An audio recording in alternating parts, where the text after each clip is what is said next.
born? I was born in almost the center of Arkansas, a little place called Bonnerdale, Bonnerdale, Arkansas. Was delivered by the county doctor, Dr. Bremer. My mother and dad were living in El Dorado, Arkansas at the time where the big oil gush had come out, and it was during the Depression, but they hardly noticed the Depression because they had a good job. But Mother went up from El Dorado to Bonnerdale for my birth, so I was born at Bonnerdale. In the home The old home place, yes, in the old home place. And then I was taken back to El Dorado, actually a little town called Smackover is where they had their house, near El Dorado. We went to the El Dorado church.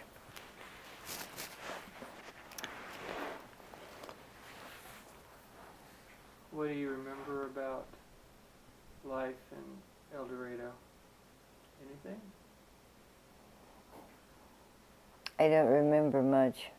I remember that Mother made me, taught me to learn all the memory verses for the quarter of the Sabbath school.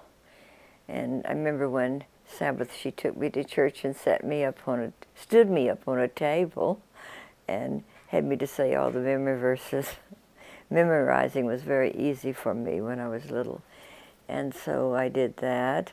And I had 2 older sisters, but I don't remember much about that. The family moved out to another oil field lease when I was probably still quite small. I don't remember what that was called. And there's where I said my first words. Uncle Hack was staying with Mother and Daddy to work. And one night he was getting ready to go on a date, and he was washing his face and hands and stuff. And Mother said, I went up to him and said, "We're going, Hack." And she said, were my first words. And so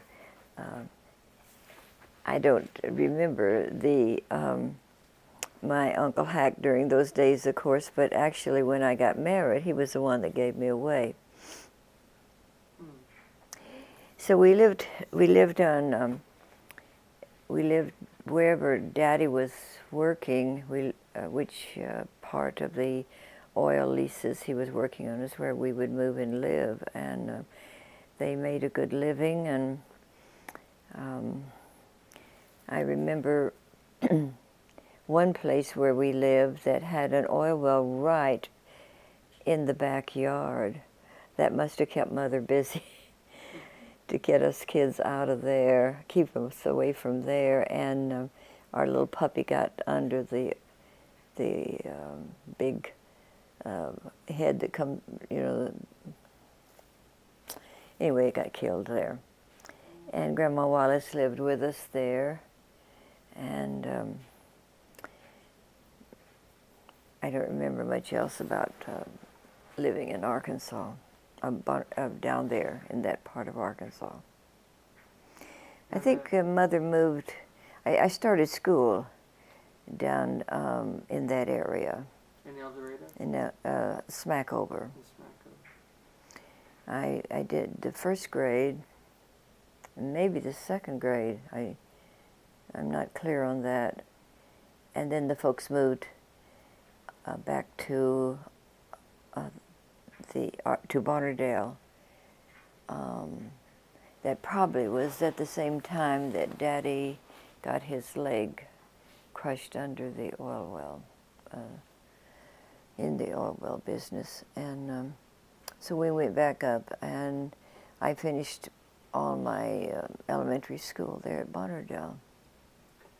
What do you remember about your father losing his leg?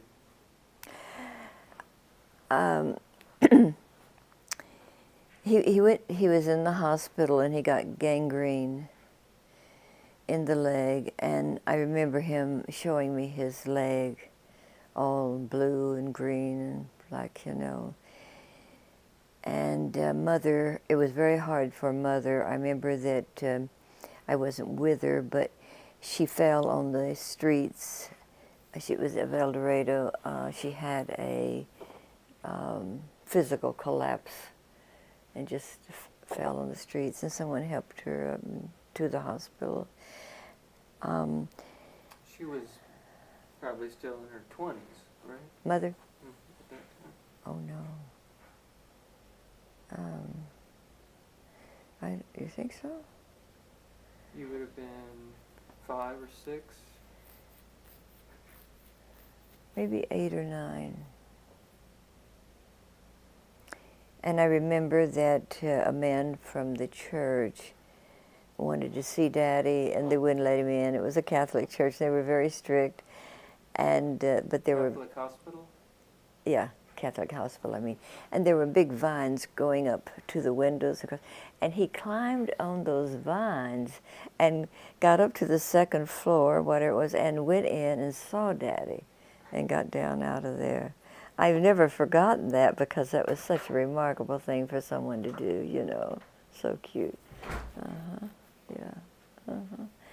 Oh, so you moved back to Bonnerdale, and you went to school there. And we started a school in a very small country school where all grades were taught by 1 or 2 teachers. Sometimes they had 3 teachers, but mostly the lower grades were all taught by 1 teacher. We'd have about 4 grades in one room. Now, how was it that that community had enough, that rural community had enough Adventists to support a 10-grade school? Well, the community started during the time when people had a lot of children. And after a church started, of which my great-grandfather was part of that new church, one of the 4 first families that joined the church. The Ewing family joined, Uncle William Ewing. He gave the land. My grandpa Lambert gave the trees to be cut, probably hands-on, and put up. And the McCoy family, he was the one that brought the Sabbath into the community. And then another family, which I don't have the name of, started. And so they started a school pretty soon after they had it in their little church. It was only 16 feet by something. And they had about 100, at one time had 100 students in there. So those families were quite, they had large families. And they began, when they got grown up, they began to marry each other. They all became relatives. And that's how we got enough people to have a school. What do you remember about day-to-day life there? What was the high social events of the year? Let's see. I don't remember as much as my older sisters and Vita remember. Vita just said going over to where our house was is where they always met for the family get-togethers, and she just loved to go over there, and they'd all sit. But I do remember the family coming there, and I remember the voices of them. I can just almost hear Auntie's voice yet, and Aunt Zeddy, as they'd all sit around and talk. And they were What house was this? That was the one in which I was born, the old home place. Everyone would come over. Yeah. And when Daddy put the stairs in, then they'd sit on the stairs, and we'd sit around everywhere. and they'd all visit. They seemed to all be quite fond of Daddy. He and Uncle Hack were the only boys, so they took care of their brothers. And then Aunt Berthy and John Raymond, Aunt Berthy and her family lived right below us, and Aunt Berthy was the oldest, and she was very kind to Daddy always. They lived in that house down where Mrs. Edwards? Yes, that was where they lived when I was growing up. And Aunt Berthy Daddy would send me down. That was after Daddy had his leg amputated. And when it came time to pay the bill, he would send me down and said, "You run down and give Berthy this money for the bill." And when I would pay it, then she would get out one of those little tiny brown paper bags, maybe about 6 inches tall or less, and she would get in her candy shelf and fill it with a little candy and hand it to me real quick like and say, "Now be sure your dad gets one of these." Get some of this. And she was paying the rent for the house? No, we were paying the bill. She had a little store there, and we bought our groceries there, like the flour and stuff. She'd always you just kept it on a bill. She'd write it down, and once a month you'd go pay it. So in that house where Mrs. Edwards was a store? The store was actually in front and to the right of the house. They built first it was out back in a kind of a log cabin place. Then Uncle Carl built a big, nice one up closer to the road where he could drive and fill up. See, he did a peddling truck. He filled it with needle and threads and chicken feed and all kinds of stuff, and went out back what was really the woods and went through there, and the people, they loved it. They waited for him to come and were able to get things, because folks didn't go to town like they do now somehow, and they were way back in the boonies there, and he would go deliver stuff for them. And so we lived, that was just below our house there. John Raymond grew up in that house, and we could hear him playing the piano down there. You know, he was so talented, he could just hear a song twice and sit down and play it by heart. And so we'd hear him, and so we had a good life there. We all walked to school. It was about 3/4 of a mile. And bad weather, good weather and all, we walked. And the kids that came from the road beyond us, they joined us and walked. And at night after the Wednesday prayer meetings, you could hear the people talking as they walked home or they walked to church. And we walked to school, and it was cold and wet and snowy and everything, but you never thought too much about it. You just had to go to school. I remember when my son John and his cousin Ricky went and stayed with my grandmother one semester when they were in about the 4th grade, somewhere. And Ricky was much bigger than John Mark, and he always wore kind of boots-like things, you know. And they said that when he got to the mud puddles walking to school, he'd put John up on his back and take him through the mud, around the mud puddles. Yeah, they were cute. His mother said she enjoyed that so much, and she peeled apples for them at night. She would sit and peel apples, and they'd just eat and eat apples. But that was a long time after I lived there. So, what kind of food would you normally eat there for breakfast, lunch, and supper? I wasn't much of a food lover, and I just don't remember, but I do know that Mother canned maybe 600 or so jars of fruit and vegetables every year. And she kept them in a cellar which was dug out under the east end of the house. And me being the youngest, I was often sent to the cellar to fetch the jars. And also living in the cellar were spider webs and sometimes a snake skin. A deserted snake skin. And I didn't like to go to the cellar. But each spring, they would kind of clean it out and fill it up again. They made shelves, dirt shelves, set everything up on there, then some of them on the ground, kept it really nice. So we had an orchard behind the house. One tree was right in the backyard next to the house, and then there were other apple trees. We had pear trees. I think there was a pear tree. We had,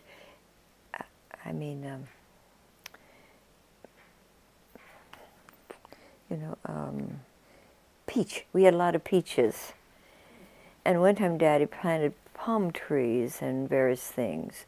And then we had big gardens. You say palm trees? Plum. Plum. Plum trees. One time you went and planted more fruit trees. But the older peach trees and apple trees and so forth had been planted by my grandfather, I think. And it was so nice. You could just go out there and pick up an apple and eat it, and then big old trees to climb up in. I remember climbing up in the big apple tree at the back. And there was a,